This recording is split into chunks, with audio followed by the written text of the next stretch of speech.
The elementary school bus doors folded shut, and a 7-year-old boy stepped onto the curb with eyes already red. His grandfather, William, looked up from the newspaper and saw the boy drop his backpack without a word. Jacob, look at me. What's going on? Jacob's lower lip trembled, and for a long second he just stared at the carpet. Mrs. Holloway came into our classroom. She said I can't have lunch or go outside because we owe money. She made it sound like it was my fault. Everyone looked at me. William's weathered hand stayed perfectly still on Jacob's shoulder, but his jaw set in a way Jennifer would have recognized. That was wrong, Jacob. Not a single part of that was your fault. He pulled the boy into a hug that lasted longer than most things in that house. When William finally let go, Jacob's abandoned backpack lay on the floor like a question nobody had asked yet. William didn't wait for morning. He picked up his phone and dialed his daughter before dinner. Dad? You never call at this hour? What's wrong? It's Jacob. The principal humiliated him today over lunch money. He didn't eat, and he's been crying since he got home. What? Over $2.85? She humiliated a 7-year-old in front of his whole class? I'm paying it right now. But it's not about the money, Dad. She made him feel like he didn't deserve to eat. The payment cleared before she finished the sentence. A $2.85 insult burned into a child's memory. What are we supposed to do? Complain to the office? She's the principal. She'll just say, it's policy. I'll handle it. Just keep Jacob close tonight. He needs to know he's loved. He ended the call and sat motionless for a full minute, a decision forming behind those calm eyes. Across the room, Jacob hadn't moved. The $2.85 was paid, but the weight on a 7-year-old's chest was free of charge. The next morning, William pulled his truck into the school parking lot before the first bell. He sat behind the wheel for a long moment, watching the flag out front snap in the wind. $2.85. This ends today. His boots echoed in the empty hallway as he walked past the main bulletin board. The office door stood open. A receptionist glanced up from her computer. I'm here to see Mrs. Holloway about my grandson. She asked if he had an appointment. He didn't. She hesitated, then dialed an extension. William waited, hands loose at his sides, shoulders square. The inner office door opened. Mrs. Holloway filled the frame, her expression already dismissive. She didn't know it yet, but the meeting she was about to have would cost her everything. William stepped into the office. Holloway waved toward a chair without rising. You're here about the boy. Jacob, is it? Yes, I'm his grandfather. I need to hear your version of what happened at lunch yesterday. His account was short. The cafeteria notified me, and I informed his class he wouldn't eat until the balance cleared. Standard procedure. Standard procedure includes telling an entire classroom that a 7-year-old can't eat? You humiliated him. Holloway's jaw tightened. She placed her hands flat on the desk, her tone hardening. I don't create policy. Chairman Reed has made it clear. Lunch debt is a parent's responsibility. I simply enforce what the board expects. William didn't answer. He just sat back in his chair, eyes steady, as if he had all the time in the world. Then I suppose we understand each other. Thank you for your time. He pulled the office door shut behind him, and the click of the latch said everything he hadn't. Policy is policy. These people never understand that. Down the hallway, William paused outside Jacob's classroom. Through the small window, he saw his grandson staring at his desk, untouched. Inside, Jacob sat with his head down. A classmate whispered behind him, and the boy didn't flinch. He was learning to make himself small. Later, in the cafeteria, Jacob sat alone at the end of a long table. The food on his tray was paid for, but no one sat with him. William sat in his truck. The school building reflected in the windshield. He didn't start the engine. Not yet. Tom, it's William. I need to ask you about school board lunch policies, off the record. The voice on the other end, a retired superintendent, was quiet for a beat. Then, that depends. What's this about? Just tell me who writes the guidelines and who can change them. By the time he hung up, William had a name and a process. Not enough to act yet, but enough to start. He glanced at the school one more time, and all he could see was Jacob's face, the one that had stopped looking up. That night, William barely touched his dinner. He sat at the old desk in his study and opened the laptop. A parent forum he'd never heard of held dozens of threads, people describing children sent home with wristbands labeling them debtors. He opened one from 3 years ago. A mother wrote that her daughter cried every lunch period, not from hunger, from shame. 3 years. How many children have been through this since? William opened a blank document and typed 2 words at the top: lunch shaming. By midnight, the document had grown: 1 incident, 2 5/12, each one meticulously transcribed. He printed the pages and slid them into a manila folder. The cover page read only a start date and the word evidence. At 3 a.m., he found a thread about Mrs. Holloway by name. 9 separate families had posted. The details matched exactly. Holloway told me it was policy. She knew. She just didn't care. The sun came up on a stack of printouts and a man who hadn't slept. William had a file. Now he needed a meeting. William posted on the forum under an anonymous handle. Within 2 days, 12 parents had responded with their own stories. He met the first of them at a coffee shop near the school. A mother with dark circles under her eyes. She told him about her second grader, forced to wear a yellow wristband reading lunch debt. The girl begged her mother to stop sending her to school, not because of grades, the band. He asked quiet questions and took notes on a legal pad. He didn't promise anything yet. He just listened. Over the next 2 weeks, envelopes arrived at his door, handwritten accounts, printed emails, a silent avalanche of grief. He spread them across his dining table next to the original folder.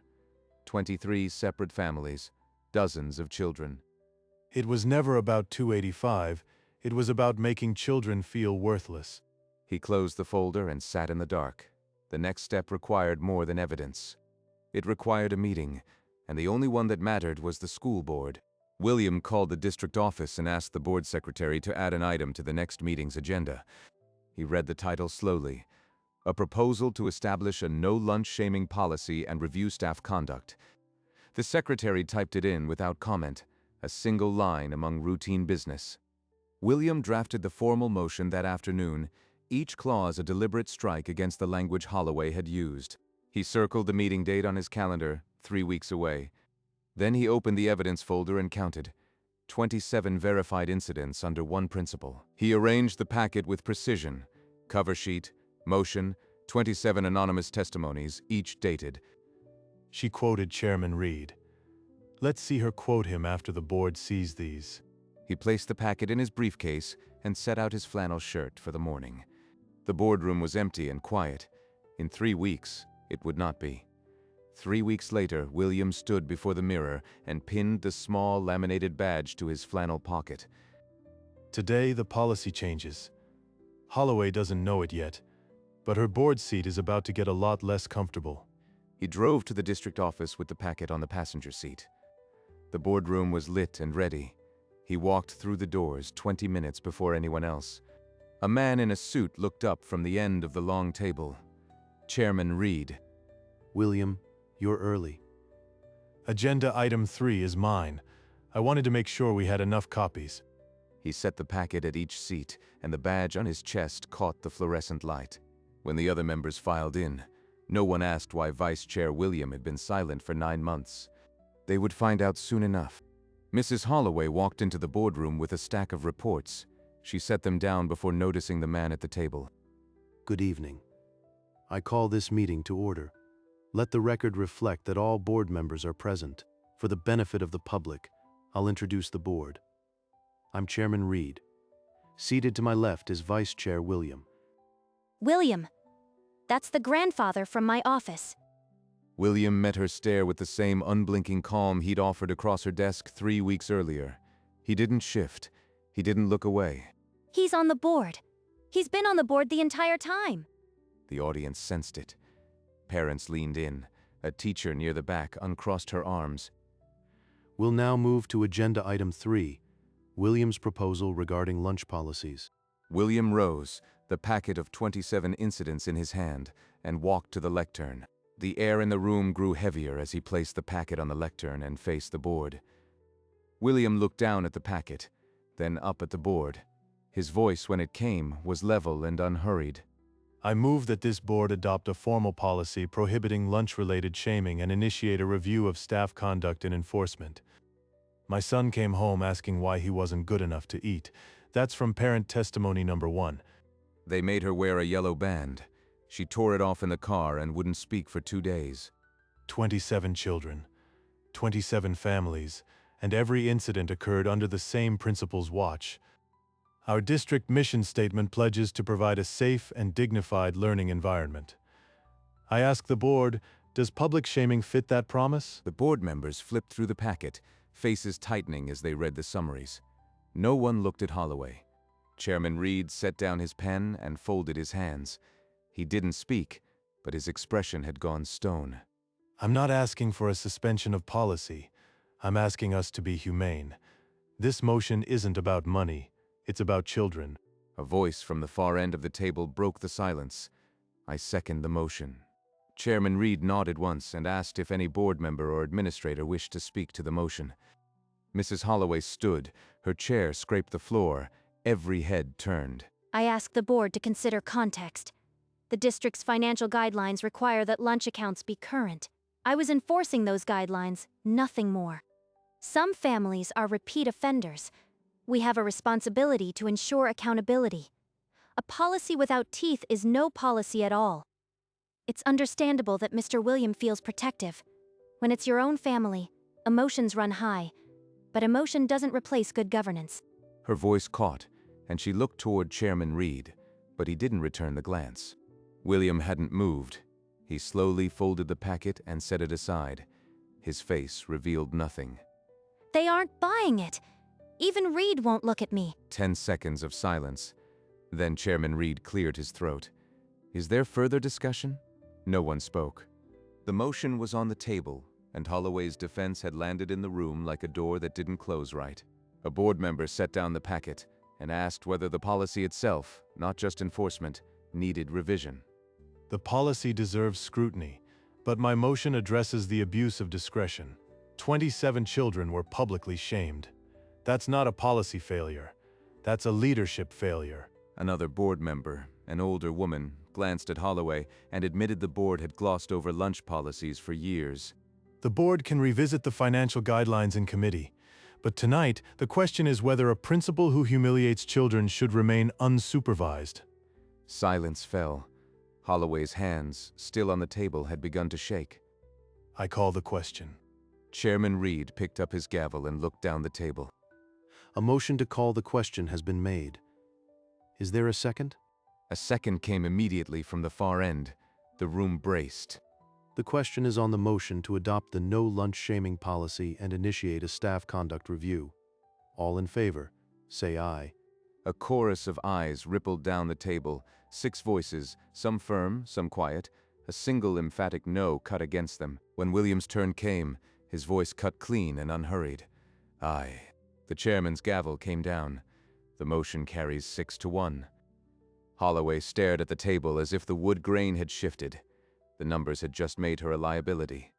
William closed his packet and sat back. No fist pump. No smile. Just a grandfather who had kept his promise. Chairman Reed's voice was flat. The board directs staff to initiate the conduct review immediately.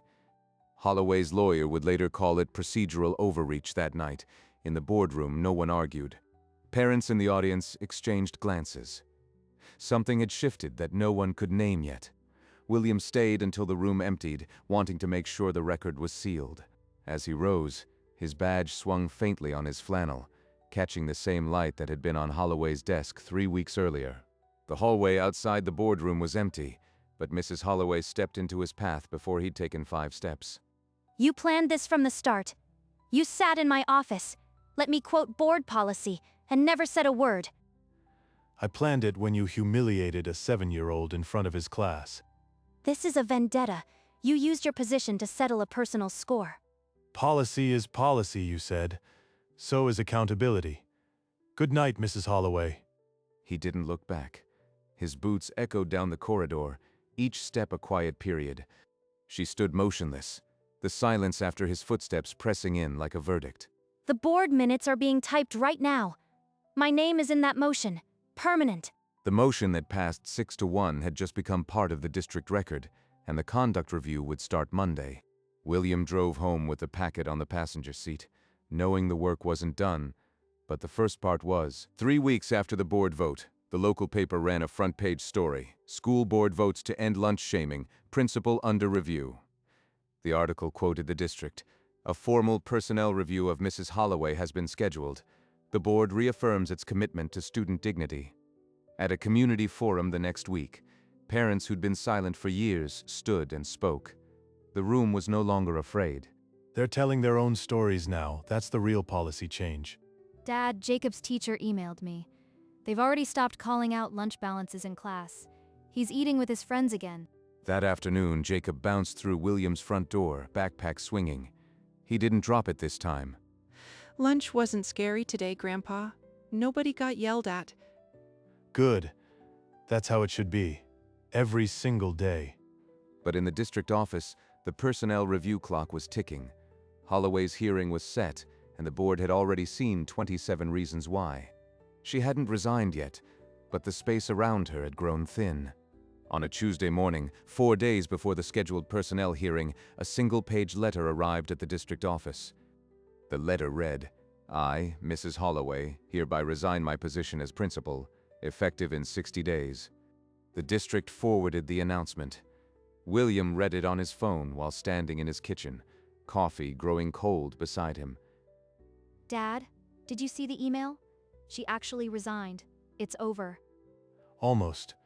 The policy has to hold now. We need the right person in that chair. That week, Mrs. Holloway packed her office in silence. The nameplate came off the door before Friday. By Monday, the principal's office sat empty for the first time in 11 years. Now we find someone who won't make children wear shame like a uniform. The application for a new principal opened that afternoon. Catherine's name would surface within the month. But William didn't celebrate. He'd only done what he promised a 7-year-old he'd do. The rest would take time. The board appointed Catherine as interim principal within the month. Her resume was solid, but her first campus walkthrough is what sold them. I want every child in this school to know that lunch is a right, not a privilege. No balance check will ever be performed in front of students again. By the end of the first quarter, teachers reported what the data confirmed. Not a single lunch-shaming complaint had been filed. Mrs. Catherine came to lunch today and sat with us. She asked if we liked the new pizza. No one got in trouble, Grandpa. She's doing it right. Not because a policy told her to, but because it's who she is. Catherine kept a copy of the no-shaming motion on her desk, not as a warning, but as a reminder. I read about what happened before I took this job. I didn't want another child to feel that way. The school's culture shifted quietly. Staff meetings started with positive highlights, not deficit reports. The policy mattered, but the person matters more. We got the right one. The spring concert rehearsals began that week. Jacob sat in the front row of the music room and played his recorder without flinching. The night of the spring concert, William arrived an hour early, walked down the center aisle, and lowered himself into the front row. He pulled the folded program from his shirt pocket and circled Jacob's name with a pen that had been in his glove box for years. Seconds later, Jennifer slid into the seat beside him, smelling of coffee and the long drive from work. He's been driving me crazy with that recorder. Every morning before school for the past month. He wanted to be ready. That's my grandson. The house lights flickered once, then dropped to a warm amber glow. Conversations tapered to silence. William folded the program open to Jacob's name and laid it across his knee, thumb resting on the paper. He's going to look for you, Dad. He always looks for you first in a crowd. I'll be right here. The stage lights burst on and 100 small faces bloomed behind the curtain. The auditorium leaned forward. The children played their recorders in ragged unison, and somewhere in the second row of the ensemble, Jacob stood with his back straight. He scanned the darkened audience, squinting past the stage lights, until he found the front row. William caught his eye and raised 2 fingers in a quiet salute. Jacob's smile nearly cracked his face. The song ended, and the auditorium filled with applause. 100 parents rose to their feet. During the curtain call, Jacob stood at the edge of the riser and pointed toward the front row. As the clapping faded, a woman moved through the side aisle. Catherine didn't go to the stage. She walked straight to where William was seated. Catherine extended her hand, and William rose to meet it. The house lights barely reached them. Mr. William, I thought you should know, we haven't had a single lunch incident this semester. Not one. That's what I was hoping to hear. Thank you. They shook hands. Two people who understood that policy isn't paper. It's what you refuse to let happen to a child. After the handshake, William found Jacob near the stage door, still clutching his recorder, grinning from ear to ear. You were great up there, Jacob. The whole room could see you. Jacob threw his arms around William's neck, pressing his face into the old flannel collar.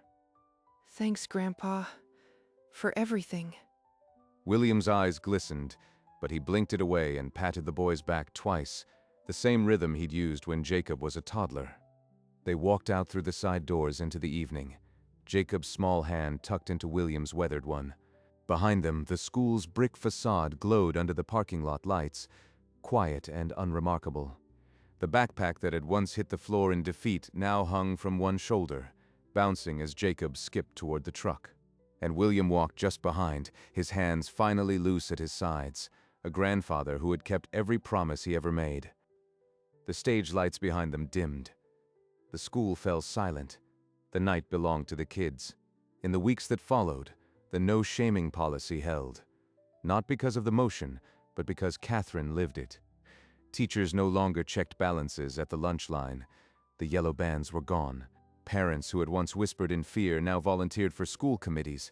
William kept his badge in the glove compartment of the old truck, where it belonged. He never used the word legacy. He just showed up when the kids needed him. The school year closed. Holloway's name was removed from the district directory. Catherine's nameplate stayed on the door, and the children came to school without bending their heads. $2.85 had started a chain of events no one in that town could forget. But the real change wasn't in the motions or the headlines. It was in a boy who knew his grandfather would always show up. And for every child that walked through those doors from that day forward, someone did.